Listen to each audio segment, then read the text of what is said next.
बिहार की राजधानी पटना के सिविल कोर्ट में बम धमाका हुआ। शुक्रवार को इस बम धमाके में एक दरोगा जख्मी हो गया। बड़ी बात यह है कि बम को बतौर सबूत कोर्ट लाया गया था ताकि संबंधित केस के जज को दिखाया जा सके, लेकिन उसी दौरान बम में धमाका हो गया। धमाके के बाद कोर्ट में अफरा तफरी मच गई। धुआं छटा तो पता चला कि बम को लाने वाले दरोगा घायल हो गए हैं, लेकिन इस अजीब वाकये के दौरान अदालत के कैंपस में अफरा तफरी का माहौल बन गया। एक बार की सबको लगा कि कोर्ट में कोई वारदात हुई है, लेकिन थोड़ी देर में पता चल गया कि ये कोई वारदात नहीं बल्कि दुर्घटना है। कोर्ट में बतौर सबूत लाया गया बम फटा। बताया जा रहा है कि शुक्रवार को कोर्ट में एक केस के सबूत के तौर पर अगम कुआं थाने के दरोगा एक बम साथ लाए थे। ये बम केस में एक सबूत था, लेकिन इसी दौरान बम अचानक फट गया और अगम कुआं थाने के दरोगा इस विस्फोट में घायल हो गए।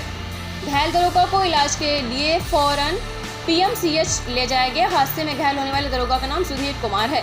वो कोर्ट में सबूत के तौर पर बम लाए थे। वो बम को लेकर अभियोजन कार्यालय में पहुंचे थे, लेकिन अभियोजन दफ्तर में ही बम में धमाका हो गया।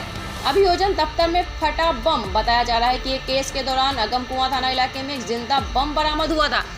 इसी केस में अगम कुआं थाने के दरोगा सुधीर कुमार सबूत के तौर पर बम को कोर्ट में लाए थे ताकि अभियोजन पक्ष इसका सत्यापन करा सके, लेकिन पेशी से पहले ही अभियोजन दफ्तर में ही बरामद बम फट गया। अब इस बात की तफ्तीश हो रही है कि क्या बम को सही तरीके डिफ्यूज नहीं किया गया था। पीर बहोर थाने की पुलिस अब इस केस की जांच कर रही है। सिविल कोर्ट बम ब्लास्ट मामले में SSP मानोजीत सिंह ढिल्लों ने कहा कि यह कदम कुआं थाना अंतर्गत पटेल छात्रावास में पकड़े गए विस्फोटक थे, जिसको लेकर कदम कुआं थाने के अधिकारी कोर्ट आए थे, क्योंकि कोर्ट में इसकी कार्रवाई के बाद जांच के लिए लैब भेजा जाता है। छात्रावास थे निजी जहाँ सरकारी थे, उनके ऊपर छापामारी किया गया था। इसी क्रम में पटेल छात्रावास पे काफ़ी भारी मात्रा में जो एक्सप्लोजिव पाउडर हम लोगों को जब्त किया गया था।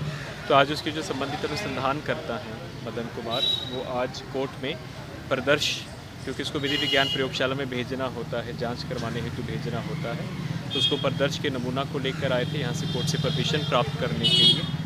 और इसी क्रम में जब वो पब्लिक प्रोसिक्यूटर्स उसको फॉरवर्ड करवाने के लिए प्रदर्श को हाथ में पकड़े हुए थे, तो संभवतः गर्मी की वजह से जो फ्रिक्शन होती है उसकी वजह से उस पर ब्लास्ट हो गया, जो डिब्बा में उसको रखा गया था, जिसके कारण उनका जो दाहिना बाजू है उस पर इंजरीज आई हैं और प्राथमिक उपचार करके उनको डिस्चार्ज भी कर दिया गया है और किसी प्रकार की कोई क्षति या कोई और injury. Sir, bomb making material में डिटोनेशन कैसे पॉसिबल हुआ?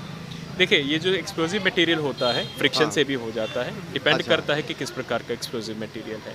जैसे आप उसको कैरी करते हैं उससे फ्रिक्शन होती है, फ्रिक्शन से हीट होती है, तो उससे वो ट्रिगर होता है। इस तरह के एग्जिबिट्स को सर पहले से डिफ्यूज करने का कोई प्रावधान या SOP? नहीं, देखिए ये बॉम्ब नहीं है, ये पाउडर है।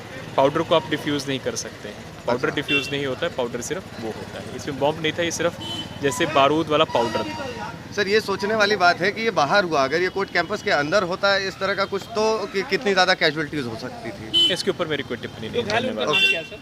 मदन कुमार। कितने लोग घायल हुए थे? सिर्फ मदन कुमार जो लेकर आ रहे थे, प्रदर्श लेकर आ रहे थे, उनके जो दाहिना बाजू है उनके चोट आई थी, प्राथमिक उपचार करके उनको डिस्चार्ज कर दिया गया है। कदम कुआं थाना। ज़्यादा हताहत नहीं है ना, मामला शांत। बिल्कुल।